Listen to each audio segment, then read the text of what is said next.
What is going on, guys? Welcome to the Fit Couple University podcast, where we are Christ-centered, servant-hearted, and silly AF. Tonight, it's been a couple minutes. We've had a lot of life go on since life happened. We are no longer in the same state.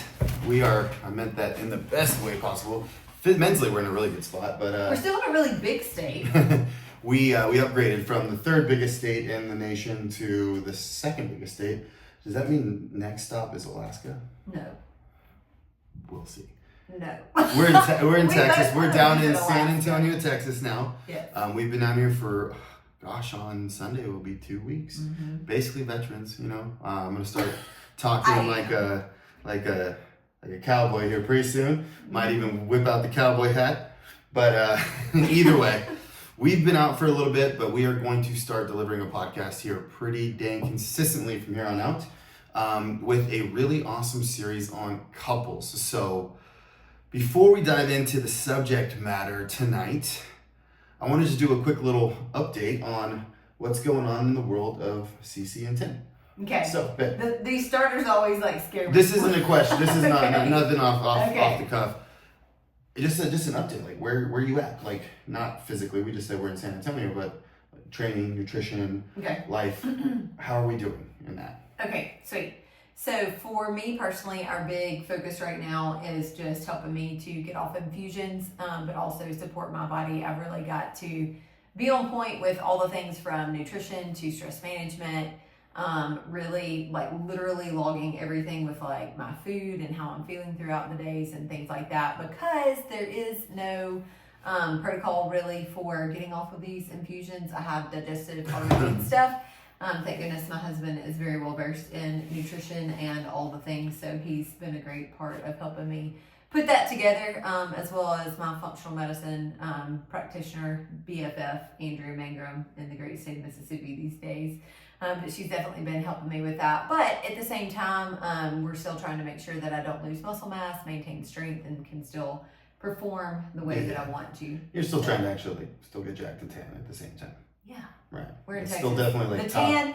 He's gonna be married to a blonde hair, blue-eyed Mexican come probably by June. And I'm still gonna be Irish as fuck. It's gonna happen. I'm still gonna be slightly more pink. I cannot wait for the difference. We're kind of on the same palette right now. Wait until I compete, then I'll be darker than you. Okay. Yeah. Maybe. Yeah. Anyways. Yeah. So I just wanted to just catch people up with where you're at. I'm currently, I guess I've got, what is it, the 15th? No. March 17th will be when I start prep. Okay. So I think that's. And his birthday is 3 days later. If I can do math, we got 4 weeks left before I start prep. So in these last final blocks of training, I'm just trying to put on a little bit more tissue. I'm sitting right around 245, 246 in the morning, fasted. At probably the best body composition I've been at that body weight. In the off season. Yes, just that body weight in general. Okay. Yeah, because I've never competed at nearly that high weight. So, the goal this year would be to get down probably the top of the heavyweights, which is 225, and obviously win the regional qualifier, and then shoot for North Americans, which is the pro qualifier in Pittsburgh, Pennsylvania. So that won't be until September. But in the meantime, we are going to be just gaining some muscle and hopefully go into prep in a very healthy state. I think that's the most important thing when you're, and this would be appropriate for whether you're competing in bodybuilding or you're just trying to get lean.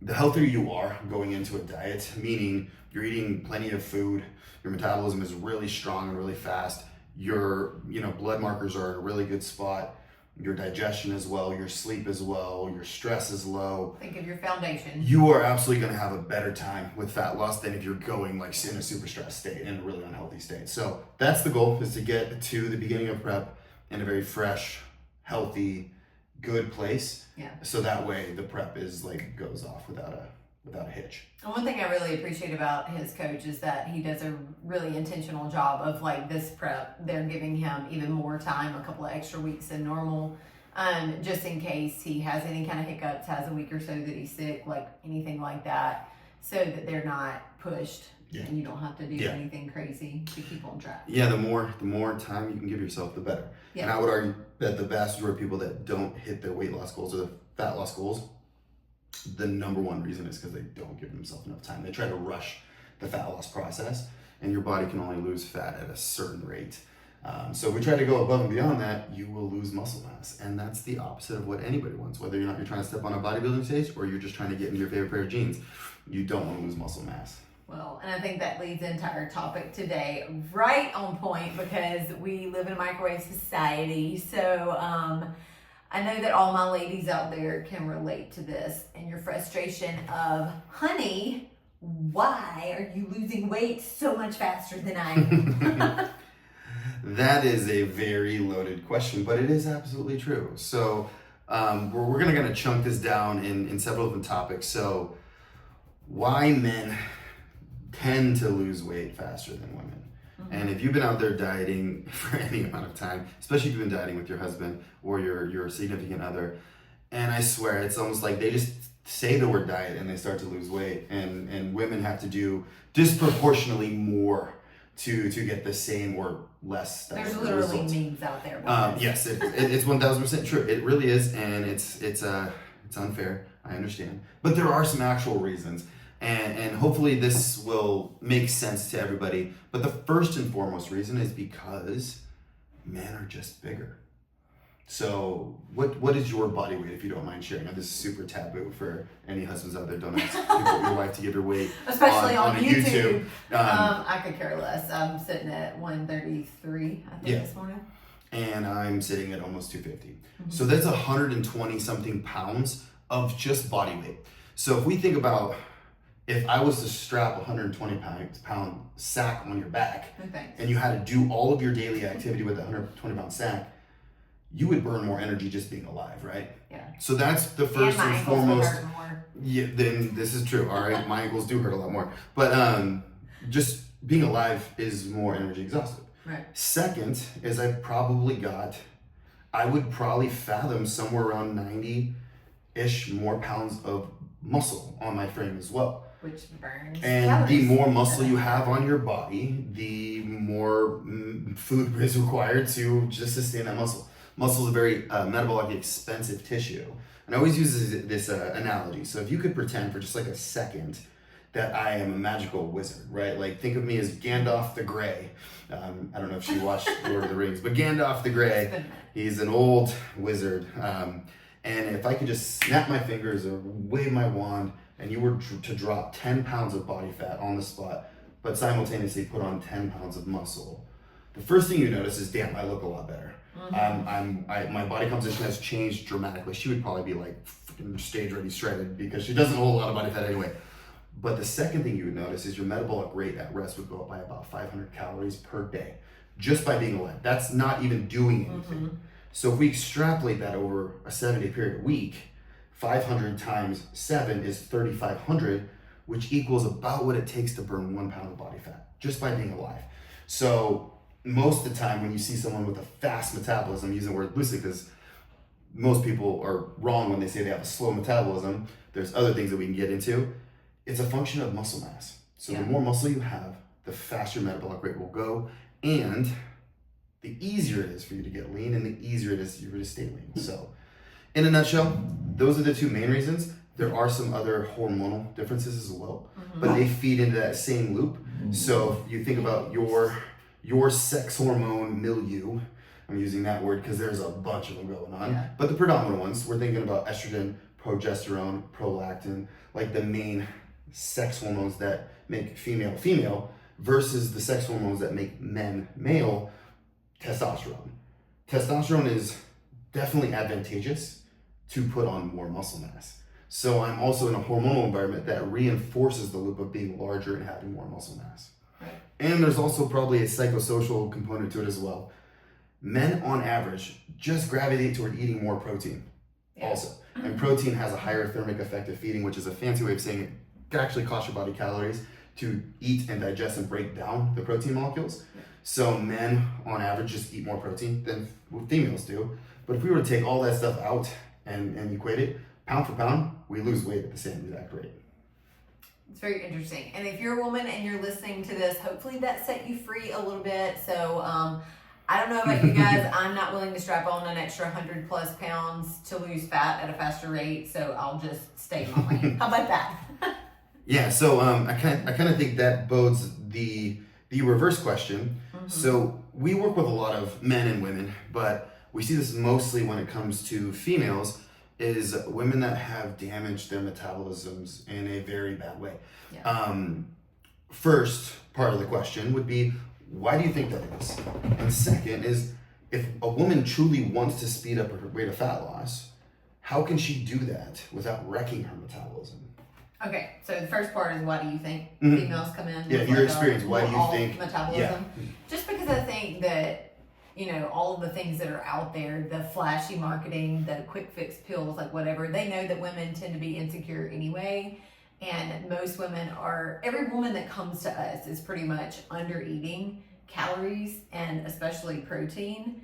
And I think we just try to take shortcuts too much. And if you don't know, if you're not educated, and if you don't hire a coach that knows a better way to do that, then people just add in cardio and cut food, period. Yeah, it's the old move more, eat less model, right? Yes, yep. Which is correct, but not exactly helpful. I think Yeah. that's the best way to sum that up. So I think that's why most women start in that state, as far as like how they can improve their metabolism. These are my favorite because I've always done this. It's kind of like I was country before country was cool. I was also muscular before it was cool. Back in the Cindy Crawford days when everybody wanted to look like a model, and she was not a stick, but most people that attempted to have her look like a stick. They were all on the cocaine and grapes diet. It was more like grapes and carrots. But regardless, that includes no protein. So the first one is like protein. You need more protein in your diet. You need to eat more food. And that was one of the things that set me free when I first kind of hired a coach to help me when I started bodybuilding. When I was in Texas before, the first time, was just eating more protein and also strength training. Like, don't be afraid of the gym. Don't be afraid of weights. If you don't follow us on Instagram, you need to, because we have been putting a ton of content out there. But go look for my Hulk Instagram. We addressed that one little thing in like a short period of time. But you know, most women are so scared that they're going to get bulky if they lift weights or, you know, work out at the gym and they do anything other than cardio. And I can tell you, living with a bodybuilder, that if you really knew how much food they had to eat and how much volume they had to push in the gym to add muscle, they wish that they could add muscle at the rate at which you're scared that you're going to add muscle, if that makes sense. Yeah, I pray for that problem every night, and it never happens. I have to fight and claw for every friggin' ounce. Right. I always joke, and this is not meant to throw shade at anybody, but lifting weights won't make you bulky. Muffins will make you bulky. Most of the time when women say that they get too bulky when they lift heavy, which I have heard many women say this, if you dig in, they're also eating in a caloric surplus. They're eating too much food. Well, they're rewarding themselves for the workout, which counteracts. It's actually usually more calories than they burned in the workout. Yeah, so they're actually in bodybuilding terms, they're in a bulking phase. Right. So they're actually putting on weight. Yeah. Yeah, and that was the last point that I wanted to cover, is just, you know, you want to focus on progress over perfection and just having sustainable habits. So the problem that most women have, and what I would venture to say, I really don't have the scientific data on this, so feel free to like throw your 2 cents in after this, is I feel like men are more likely to give it a longer go than women. I feel like men are more likely to stick to something for 30 days that's new. Women, if they haven't seen the scale move in a week, they're done. It doesn't work, they're out. And in the microwave society, when there's always a flashy new something that you could try that so-and-so's sister, mom, friend is getting results on, whatever you've committed to, make it lifestyle sustainable and give it the time. And most of you need 60 to 90 days minimum on something new. That is a huge topic. Huge topic. And I think you are absolutely correct, but I think it's so multifaceted. The reason why men tend to give it a longer go than females on average. And I'm not talking about wackadoodles like me that always eat off a meal plan. Like the average normal person, when they get on a diet, like I think first and foremost, and I actually don't have research to back this is simply from just experience and what I've seen, is there's a lot of societal pressure more so than for men, for women to look a certain way. Yeah. Right. So like, I do think it's getting more for men than it has been in the yes, past. yes, but it is. historically, It's always pressure well. on If we think women. about like just, I guess, like what makes a woman valuable, like not you and me, but like to society, it's generally first and foremost what she looks like. And for a man, it's more like what can he do? How can he earn and provide and protect the family? Like so. Or his lineage. Sometimes it's Which is truly your lineage. also can be a provision thing, right? Yeah. You gotta, what is the, you're one of the people from that live in Buckingham Palace, the aristocracy of England. What are they called? Like, you know, Kate and no, like the family, the royal family. Yeah. What about I'm trying to think what their name is. Like it was Queen Elizabeth, but like what's their last name? Oh gosh, and Prince Charles. I don't remember their last name. But like Charles, if you were Harry, born, that's how popular, that's how famous they are. They don't even need, they're like sealed. They don't need or Madonna. They don't need a second name. If you were born into that family, someone's like, I guarantee, oh yeah, I'm going on a date with, you know, Prince Harry or whatever. Yeah. They know they're going to be taken care of if they marry that guy. Right. They know money ain't never going to be an issue, right? But so a their woman value also has to present whatever. On the flip side, they have to acceptable look. They have to look society the part. at that point. Yes, exactly. So I think that's like the entry point is there's more pressure. Yeah. So there's already like this pressure for the result to happen faster. And then on top of that, if we think about all the plates that women spin or balance or juggle throughout any given day, their time, and I don't want to say it's more valuable or less valuable, they've got more things to manage with their time on average. Yeah. From what I've seen. Like a mom that has multiple kids, they most likely have a job too, and they've got a lot of like other duties, and that doesn't even include their gym time or their whatever social time. Right.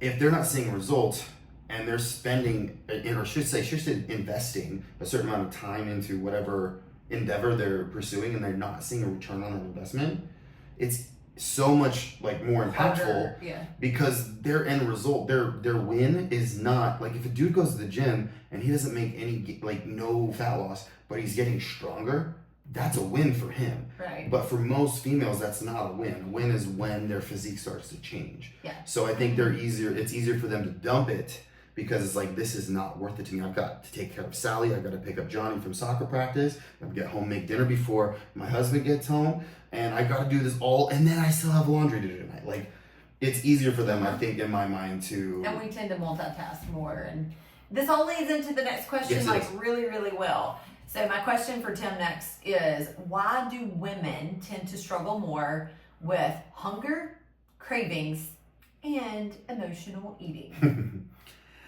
It is true, at least from what I've seen. Experience and opinion. It is absolutely true. Women tend to struggle more. And there is obviously outliers, right? Yes. Like I've worked with many dudes who struggle just as hard, and I've worked with women that are freaking robots. So I think that the main thing here, I'm gonna put this in order of like, I would say the biggest factor, and then work down from there to the less important factors. The biggest factor is back to what you said about how women mess up their metabolisms. I think it's over-restriction. So our body, let's be honest, doesn't really care if you got a six-pack.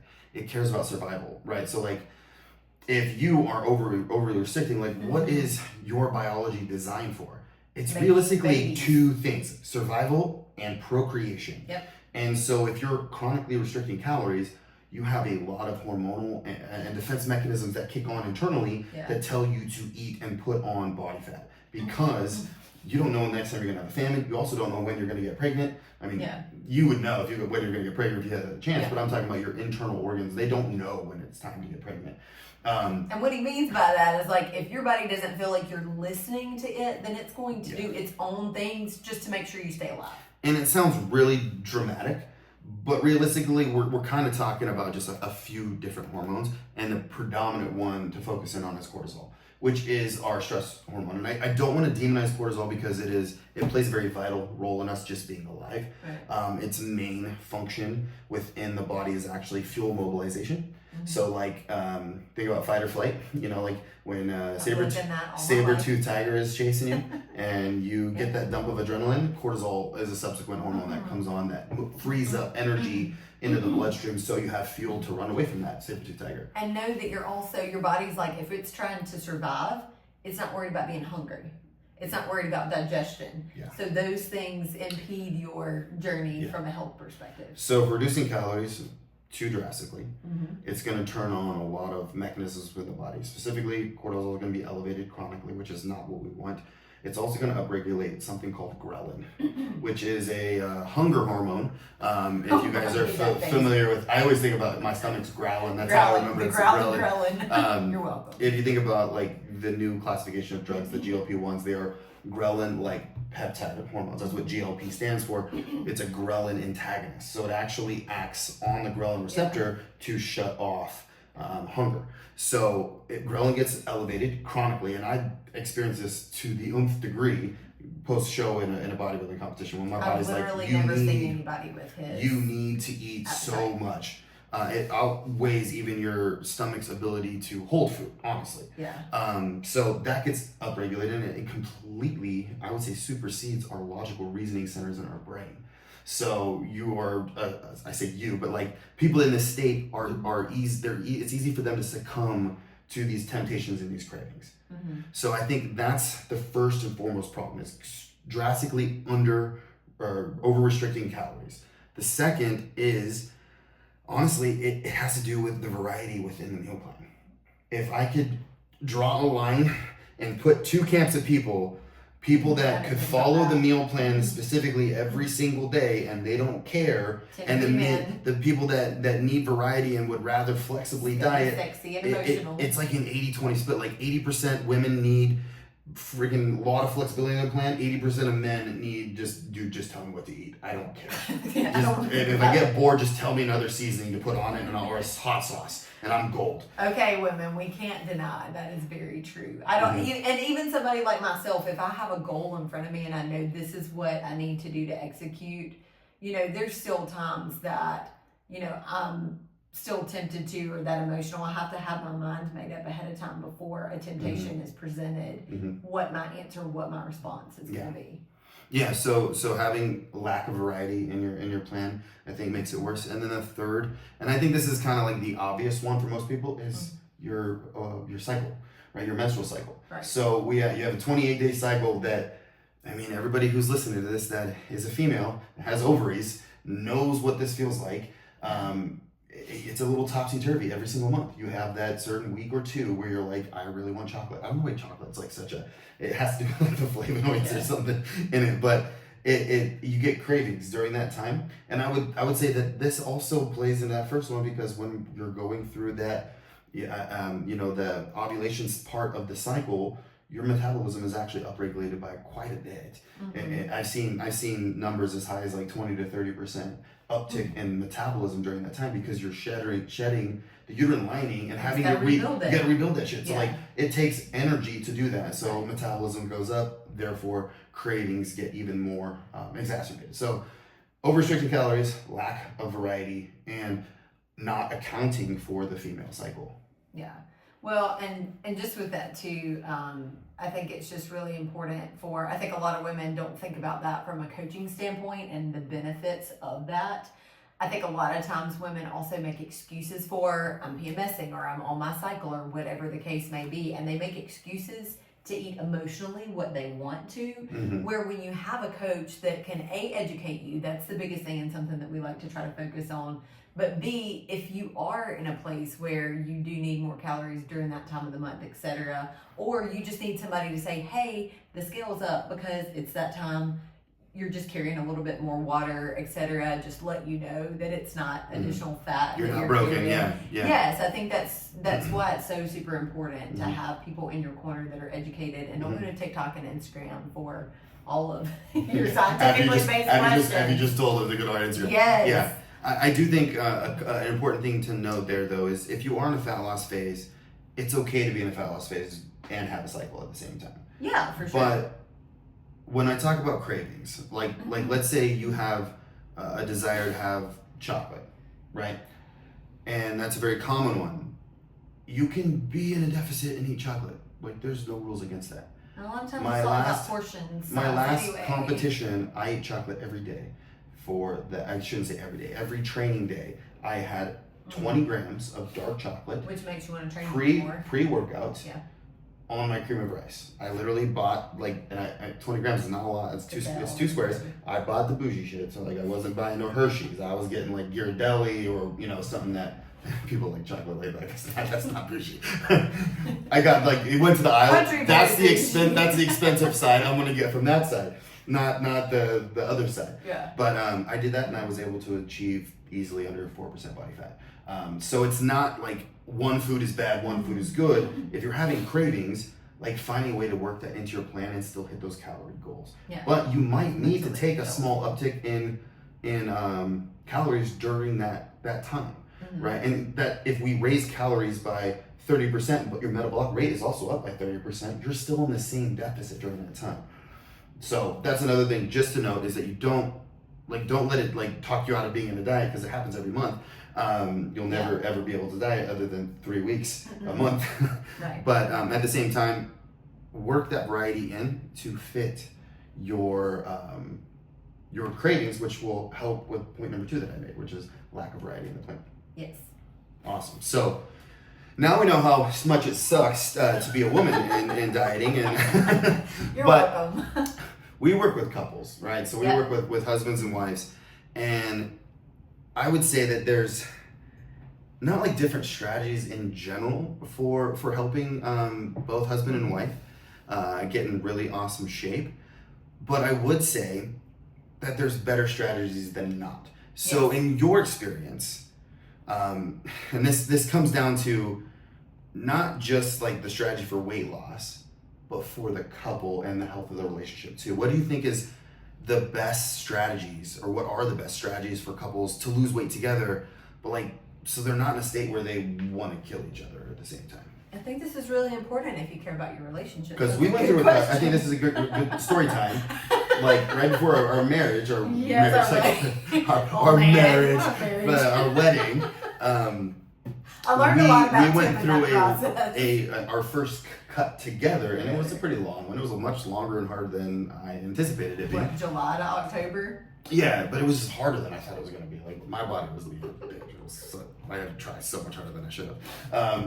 I don't know why, but regardless, a lot of things got brought up during that dieting phase, and not about the diet. A lot of things about our personalities. And I thought it was just because we were getting closer to getting married, spending more No, time I was together. hungry was the problem.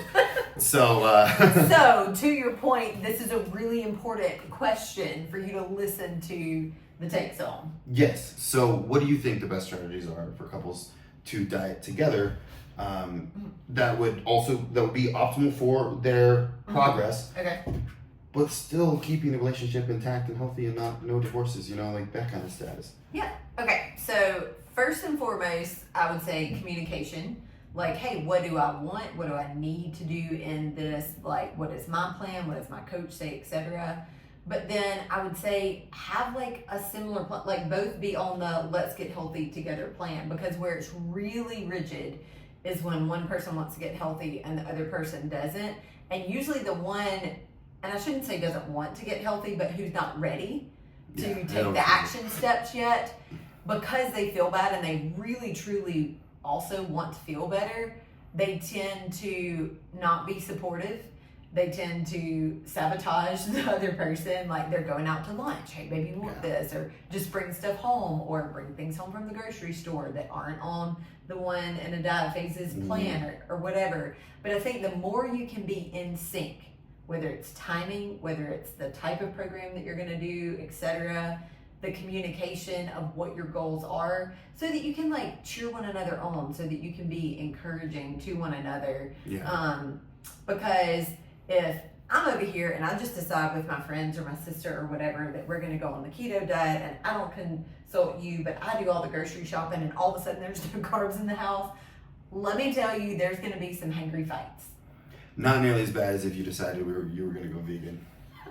We'd have a problems. Well, actually, that was in the marital contract. Actually, wasn't it? No, Wait, no what veganism. contract? Did I sign this in Montana? Yeah, not in Texas, but you sign one in Montana. It's called a license, a marriage license. It did not take In the bottom, an addendum number 1.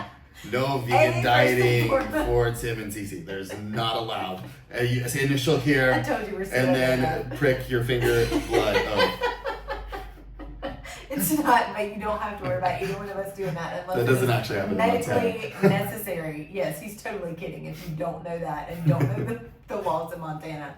But I think those are like the big ones for me. Yeah. But then also like keeping the foods the same. So just say that you are both, even like right now, like I'm in a little bit more of a cut and, well, not really necessarily a cut, but it's more just for a gut reset phase because we're trying to get me off of infusions.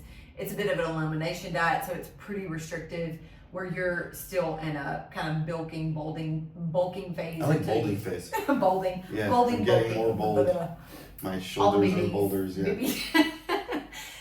But you get what I'm saying. So right now, what we're really eating differently is the volume, the amount of food. And I think a lot of times people think, well, I have to eat a salad and he is eating like steak and asparagus or rice or whatever. And the more that you can keep your plans the same, the more successful you're going to be. That's why in our lifestyle coaching side effect couple, you know, I really focus on that with the couple. Mm-hmm. It's, you know, who's doing the grocery shopping, you know, are you doing a good job of like knowing how much to get? If you're having to go back 3 or 4 days a week, it's really not an efficient like use of your time, you know, helping people, whether it's click list or whatever. And even like the questions each week, you know, in regards to how satisfied are you with this? Are you bored with this, etc. And you need both people's feedback on that in order for it to be sustainable for both of you. And on top of that, like food prep, like are you guys meal prepping together? Which I would argue, like doing these things together, it doesn't only increase your ability to be successful, bonding, but it also shows like, hey, we're on the same team. I think when we run into problems, this is kind of like, I guess a follow-up question to that is, let's say you and I went on a diet together and, you know, we both have this goal that we're trying to achieve together, but I'm like not nearly as motivated as you. Like, let's say you got on the phone with like a different version of us. Okay. And you're like, husband, honey buns, we're going on this plan together. You got to get your ass in shape. I'm going to get my ass in shape. And I'm like, okay, babe, totally. And then I'm just like, I'm like 61% in. Okay. And like 39%, like I still am like trying to like get some In-N-Out burger and like, you know, Taco Bell. And that does typically tend to be the case. How do you go about like holding your partner accountable and not suck at it at the same time? Like you want to hold them accountable, but like not being like that wife. Like how do you do that in a proper way without like making them feel like they're a piece of crap? You know, like. Well, I think there's a couple of ways that you want to unpack that. First and foremost, you should know your husband and you should know their love language. For you, it's words of affirmation. So praising that it's no different than dogs, children, like, like human beings. Good boy. He's a good boy. You did a push-up. Yes, you did. You did a push-up. So when you're positively reinforcing that, people tend to repeat that behavior. So I think knowing the love language, knowing the person, and going that route, especially if the slacker, I'm just going to call it in the relationship, is the guy. Women, you can't nag your man and expect things to change in a positive way. To a man, the utmost, like, most important thing that they feel and see from you is respect. And if you're nagging at them, it's like you're belittling them and they are going to shut down faster than Chick-fil-A on Sunday. I'm just gonna throw that out there. The only time we get Chick-fil-A cravings too is on I Sundays. throw in some Jesus chicken. I almost never get Chick-fil-A because it's that craving hits on Sundays. The only time you crave it is on Sunday. It's like that forbidden fruit is what it really is. So but like let's say they aren't playing ball though. Like let's say, you know, like you're doing a lot and they're just like, you know, because you talk about like praising them when they do good things. What if they're not doing good things? What if they're, and if anything, they're actually like making it harder on you. You know, like we see this a lot where it's like someone is like really on it and then the husband comes home and it's like, hey baby, I got us tickets to whatever and we're gonna swing by and get this for dinner tonight, and it's like pizza and chicken wings and like She's like, I thank you, but like, no thank you. Right. Like, how would you go about that? I know you never have to deal with this, but like. I wouldn't say that. Okay, so this is what I want to encourage you. As hard as it is, at the end of the day, the only person on this earth that any of us can control is yourself. Mm-hmm. And I think that it's so important for you to own that, and you have to make the decision, this is what I'm going to do.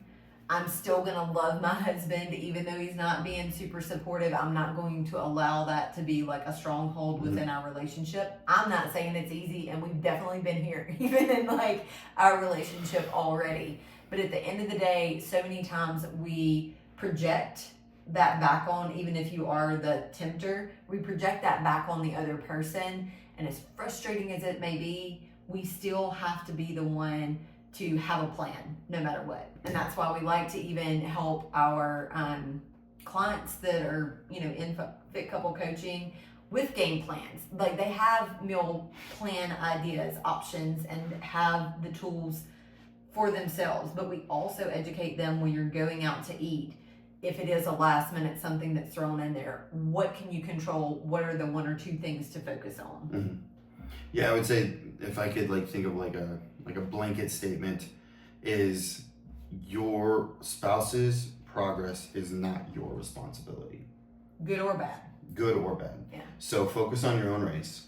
But if you can start thinking in terms of less about the outcome and more about the lifestyle changes that you need to make, and start doing those together, you're going to greatly increase their chances of being successful. So let's say if role reverse and you're the one that is like struggling on saying a meal plan, you're never prepared with food, and you're always going out like, oh babe, I stopped by, Qdoba, you got some tacos on the way home because I was hungry.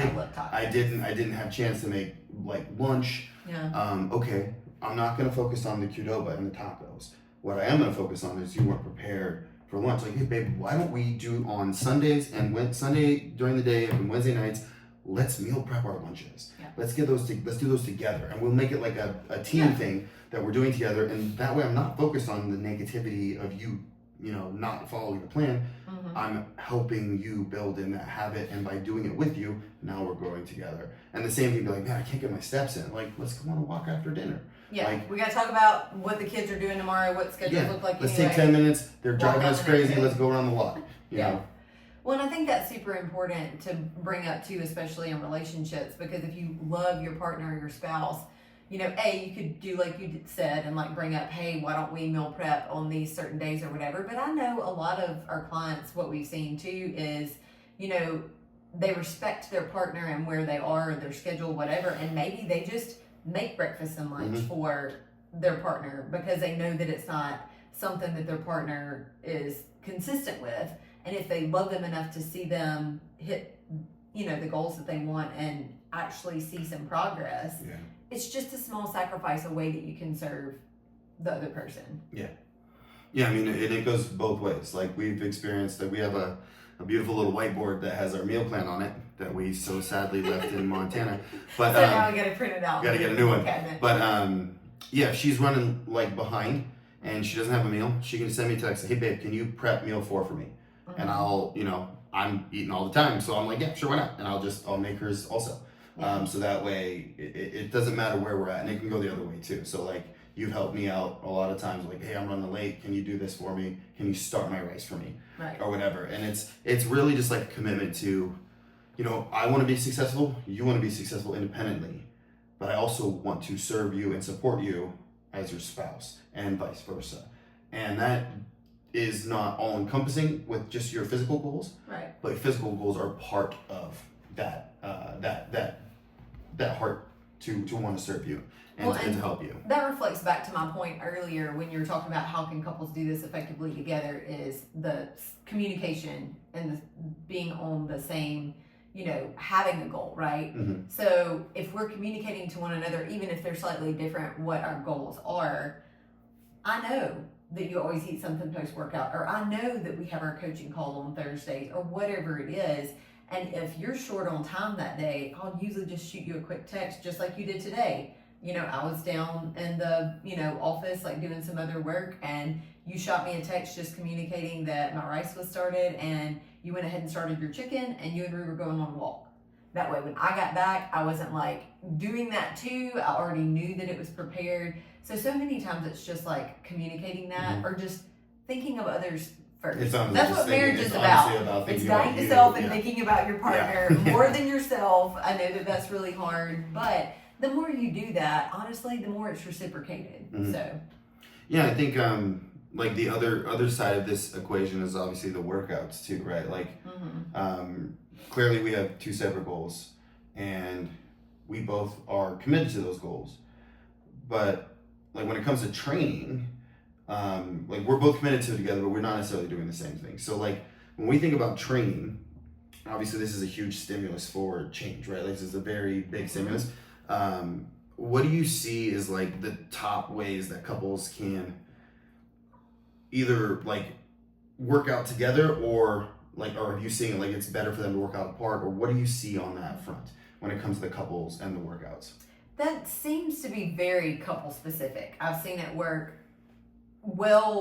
different ways. Like I've seen them do the same workouts together and it works great. Some couples will kill one another if they do the same workout, and it's much better for them to do, separate workouts. A lot of times their bodies respond differently.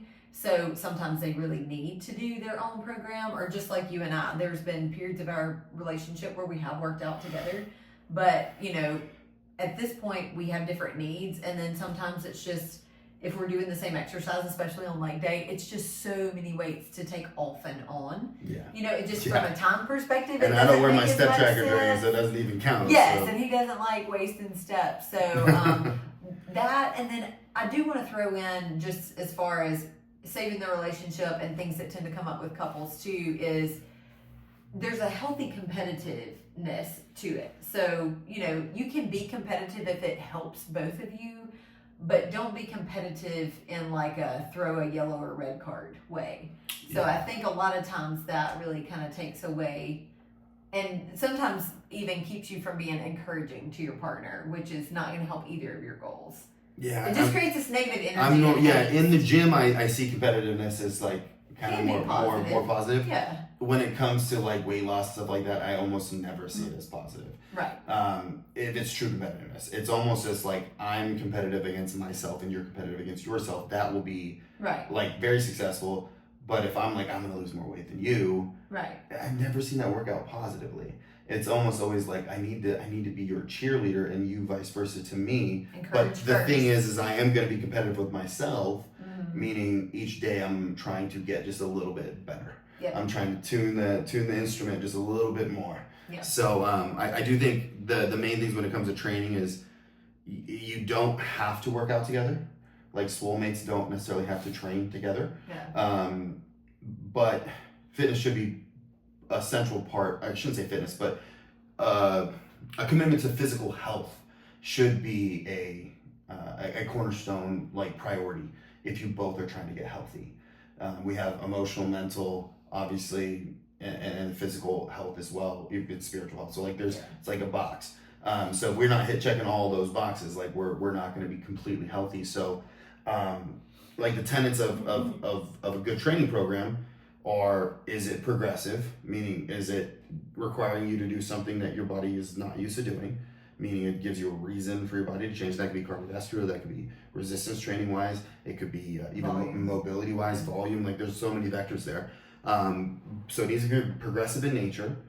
It needs to be intelligently designed for you as an individual. I think that's the overarching thing.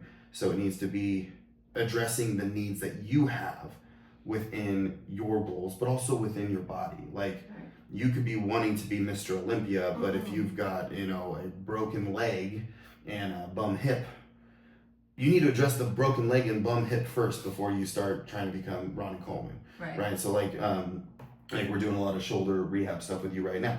So like, I'd love for you to go in there and bench with me. But it's not the smartest thing for you to do right now, and a good, intelligently designed program will not put that on you until you're ready for it, right? So I think that's the main things. And then the underarching, I guess it would be kind of like the underarching theme to all of this is is it a sustainable plan for both of you? Yes. Well, and that's a really good lead in with your last comment there on the gym and the different types of training for the individual, etc. But maybe speak to how women and men differ in how they respond to training. That's actually a really good question. And the irony is they respond exactly the same. They do. Because we have muscle physiology is muscle physiology. As long as it is created uniquely to their needs. To their needs. But the broad statement of how do women and men respond to training, if I put you on a resistance program that's intelligently designed and progressive in nature, you will get stronger, you will gain muscle provided the nutrition is there to support it. Now, will you grow as much muscle as a man? No, not at all. Nor should you, because you're not physiologically. You don't have testosterone, yes. or nearly as much testosterone. However, your body still responds the same to training. And there are some very nuanced differences to what women can tolerate versus what men can tolerate. Strength thresholds, volume thresholds, etc. Women, just as an aside, can handle way more volume.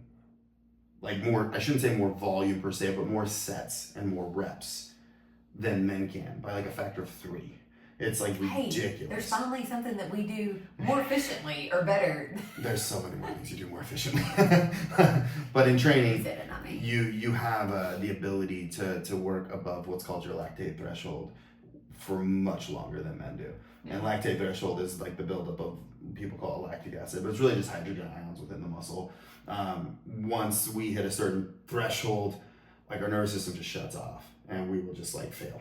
And we've even seen this even in the way that we train. Every time you see me, you're like, man, you was going, and then you have one grinder set and then you're done. If I'm spotting him, you can't even tell when my last rep is. I have to really look to know if and when I'm going to need to spot him. Yeah, versus you, I could be there all right, that's the last one, and she gives me 6 more. And just more 3 or 4. But it's a lot more. It's a lot more. Yeah. It's not your first grinder rep. To me, I only had 1 left. After that grinder rep. For you, you might have 3, 4, even 5 more grinder reps in you. And it's just, I don't think that's a male and female thing. Mm-hmm. I think that's a personal physiology thing and a difference between the muscle fiber type makeup. So you probably have a little bit higher percentage of type 1 muscle fibers, more like that slow twitch endurance fibers, and I'm almost exclusively fast twitch dominant. Yeah. So once my fast twitch fibers give out, they done. I definitely have more. Yeah. Twitch. Yeah. So I wouldn't get too complicated when it comes to that. The main thing is not think about I have to train this way because I'm a woman. No, you have to train this way because you're Alicia. Mm-hmm. Alicia gets her own plan. If Alicia was also a dude and had the same exact needs that you had, they would get that plan as well. Because it's built for you as an individual, not you as a gender. I get that. That makes sense. Awesome. So do you have anything to add? Any nuggets? That's about all I can think of off the top of my head. We're trying to keep this shorter. We did at least have some talking points because if you know us, then we can. This would be an hour and a half, 2 hours. So for your better enjoyment and efficiency in listening, we try to at least have it a little organized beforehand. I was thinking of that song. Is it Almond Brothers? It's almost Matt lost my time. Butter. The Almond Brothers, Lord, I was born a rambling man. I don't know. I'm terrible. You know what the song is? Yes. That has nothing to do with singing or with talking. It's more like you move around a lot. Yeah. But I was born a rambling man. I ramble on and on and on. No concept of time. I can practically not look at my watch for 2 hours and have within a 5-minute window of what time it is. Yeah, not the same.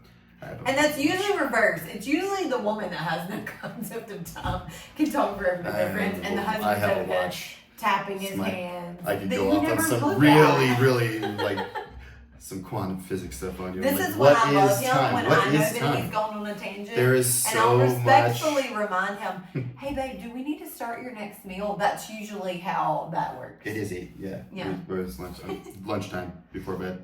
All right, so regardless, we're gonna wrap it up here. Mm-hmm. I'm trying to be all fancy. Men and women are different. At the end of the day, men and women are different.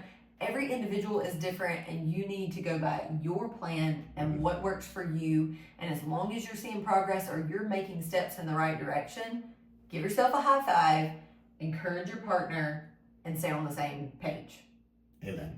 That's my synopsis. Right. And if you need help, coming up with a plan that is sustainable, progressive, and built for you as an individual, and you don't know where to start, feel free, shoot us an email, shoot us a message, find us on Instagram at FitCoupleU, or email us at fitcoupleu@gmail.com, and we will help you out. So, hope you guys have an awesome rest of your night. Stay swole and have a great time until we see you next week.